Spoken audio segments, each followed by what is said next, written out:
Yo, what is going on, guys? In today's video, we're going to show you guys an off-season war, and this is my favorite off-season war. There's a lot of cool stuff. High ground is also really insane right now, so I think this war video is just going to be really exciting, even though it's off-season. And the cool thing is because it's off-season, I'm not boosted at all. I boost for the boss. It's like a 10% attack and health. That's it. So it's essentially an unboosted alliance war.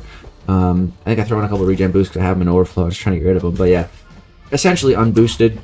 After I say I use boost, you know what? You guys know what I mean.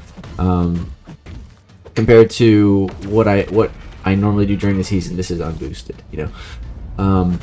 Yeah. So there's a lot of cool fights in this war, and I found myself, like, after I completed this war, I found myself like watching back a couple of fights like multiple times, and I shared them with a few people too, because like, this war was just really a lot of interesting and cool things happen. So yeah, I'm really excited to show you guys, and I'm using KittyP and SpiderMan2099, probably my two favorite champions in the game right now, and they're both just so good in Alliance War specifically too, which makes me so happy because war is like such an important thing to me at the moment, probably the most important thing in this game until the draft mode comes, and that just going to take massive precedence over everything.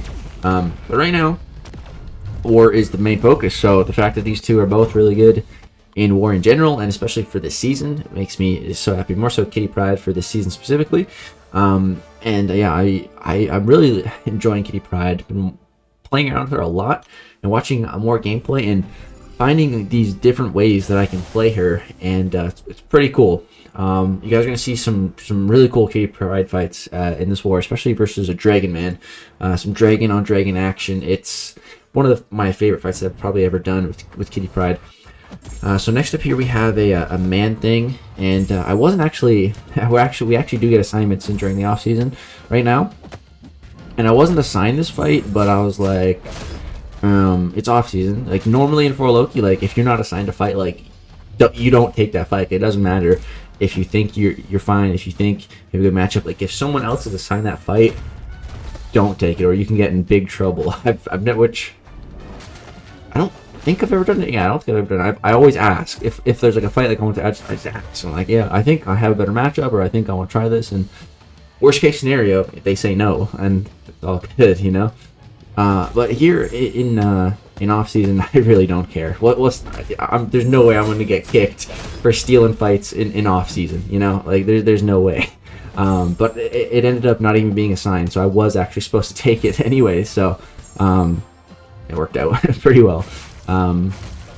Yeah, so SpiderMan2099 is pretty solid against Man-Thing. I was trying to play this fight the way you're supposed to, by, you know, throwing specials and not giving him Furies, but I'm like, you know what, screw that, that's taking forever. Let's just go to Special 2, give him some Furies, who cares? Let's really get our debuffs going, and like you notice I keep refreshing them and everything.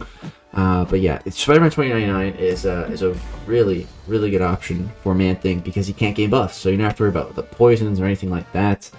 And yeah, you see Man-Thing commonly on like Power Snack sort of nodes too, which again, SpiderMan2099, he's just immune to all that stuff. So really awesome Man-Thing counter. Ideally, you know, in a fight like that, I would not want suicides on, but I'm not going to be changing my masteries for off-season fights. Like I don't care. Same with this next fight. My game was super glitching out with the loading, trying to load into this fight. But yeah, so this is Doom. It has Power Snack. I think it's Power Snack and what's it called? Backup Recovery. So once Doom hits 50%, he's gonna get like a burst of power or whatever. So yeah, I got that regen boost on. Like I said, I had a bunch in overflow, and we're in a suicide, so you know, it helps to offset it a little bit. Here I get hit by a special one a little bit, that's fine. He gets his backup recovery. I wasn't able to get my wither up fast enough, but that's okay. I have no problem evading Doom special 2, so I'm going to go ahead and do that right here. 1 dex, 2 dex, boom, all 3 of them. There we go. And yeah, as you see, I keep refreshing my all my debuffs by dexing, and when you have the wither up, it's a really good idea to do 4-hit combos into the opponent's block, so that you apply guaranteed rupture on every hit. You're gonna see me doing that throughout this war. So yeah, he crushes Dr. Doom as well, because again, he can't gain any buffs, so he's a pretty good matchup against Doom. Definitely don't think he's the best, but definitely a pretty solid one. So this next fight right here is one of my favorite off-season fights I've ever done, Kitty Pryde versus DragonMan. So this node is one-eyed open and window of reflection, blah blah blah, whatever. You don't want to stun. So going into this fight, I was told that I could use SpiderMan2099 or Kitty. It wasn't specified. It's up to me. So going in here, SpiderMan2099 definitely seems like he'd be a good choice for this. But I was like, I want to go Kitty. I have an idea that I want to try out. So my plan is to build up to my special 3. So, and obviously keep his power as under control as I can for the most part. So far so good. He's throwing those special ones.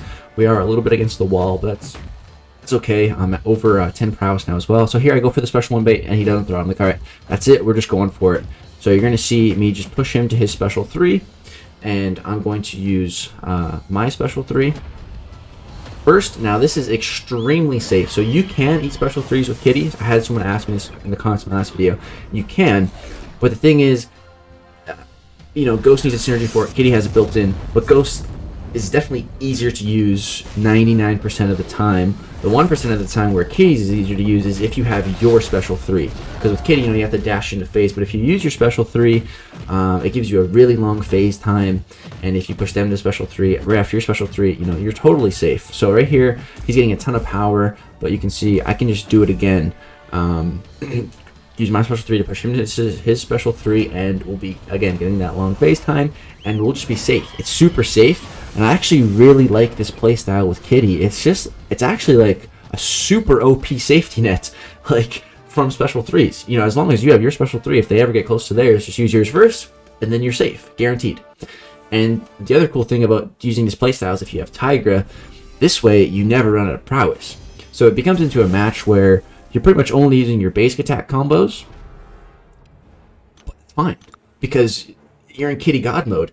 So that's why I think a rank 4 Kitty Pryde would just be absolutely insane. Here I was like, wait, I'm recording, right? Because I just wanted to make sure I wasn't. I guess I forgot that DragonMan fight. I would have been so mad because it went perfectly. What was I saying? Oh yeah. So if you are doing that Kitty Pryde play style, she would really benefit from being a rank 4, because rank 4s obviously get increased base stats and attack and stuff, and so just having that increased attack on your basic combos would be huge for Kitty at rank 4. So yeah, I really cannot wait to rank 4 Kitty, man. I think I'm 100,000%, 1,000,000,000,000% committed to the rank 4 Kitty Pryde at this point. And I'm so excited to get those materials. As you can see, there's a lot of Professor X's, man. I gotta sign 2 of them in this war. Because it's off-season, people aren't placing for diversity. So technically, like, off-season wars have potential to be harder. It just depends if there's suicides or not. But it definitely is a harder champion-based defense in off-season, because people just place whatever they want. I place my 5 best defenders that I personally think, like Weapon X. I don't even know who else I place. Hit Monkey. Who else am I placing? I don't even know. But just like really good defenders that I think are gonna help us get kills. So I took a Mysterio mini boss before this fight, but it was with Kitty Pryde, and it was kind of long and boring. So I'm just gonna skip it. So next up we have a Magog here. So this is a really realistic fight that I would be taking in season. With SpiderMan29, I already did take it in season. It was a little sketchy, and that was like max boosted. But taking it here, I'm just taking a very different approach. I did use a Power Star at 1 here just because I didn't want to die and have to revive and use a bunch of potions. But this fight actually starts out better than the one I did in season with boosts and everything. I'm just playing this extremely slow because I can play on my own timeline here, I can just play this as slow as I want. I'm just going to keep my debuffs refresh. You see, just 1 hit, back off. I'm just going to dex. Going to keep building up these exhaustions. I don't want him to get a lot of power, so I'm just going to chill. Play nice and slow. Keep my debuffs refreshed. And this is the playstyle I actually like for SpiderMan2099. It's definitely, not super glamorous or anything, but it's fantastic for really controlling a fight. Just taking it nice and slow. Make sure you keep on dexing. Boom. We get the double wither going here. Like, everything in this fight is going fantastic. Here he finally goes into his I don't even know what it's called, his rage mode. But again, it's fine. We can just chill. As long as we just keep dexing. Here I accidentally have a mistimed dash back.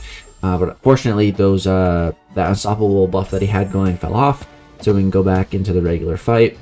And yeah, we still got those withers up and everything, and we're doing great damage into our special 2, and we dropped them. So if we didn't get hit, I'd say that fight was a lot cleaner than the one in the season.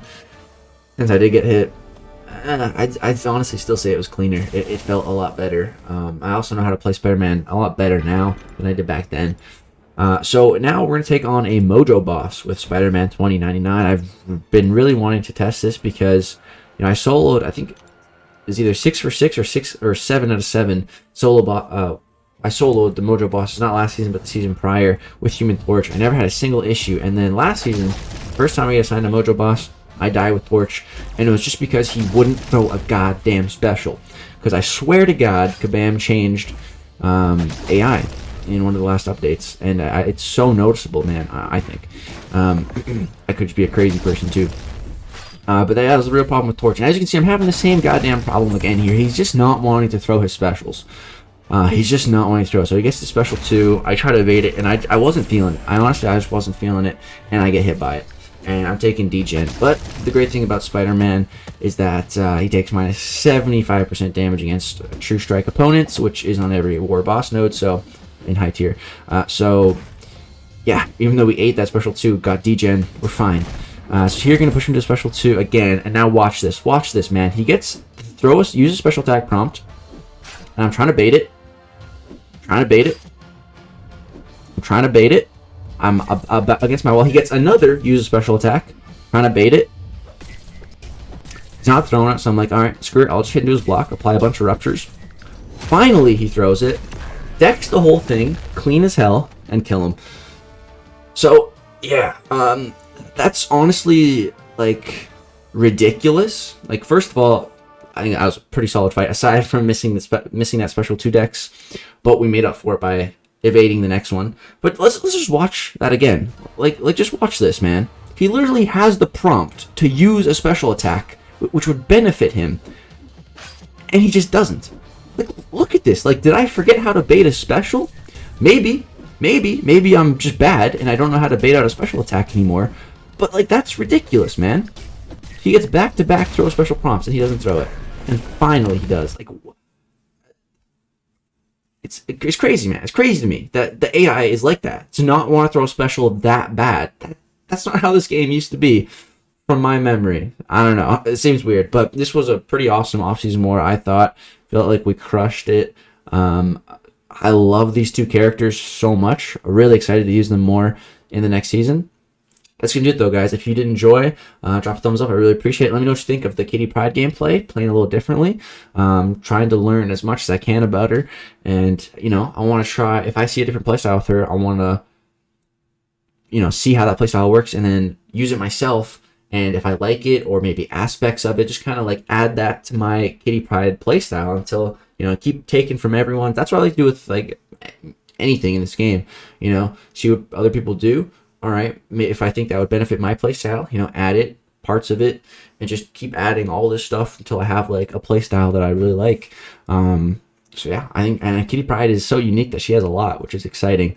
But enough rambling. That's gonna do it. Thank you guys so much for watching. If you made it all this way, you rock. Peace out.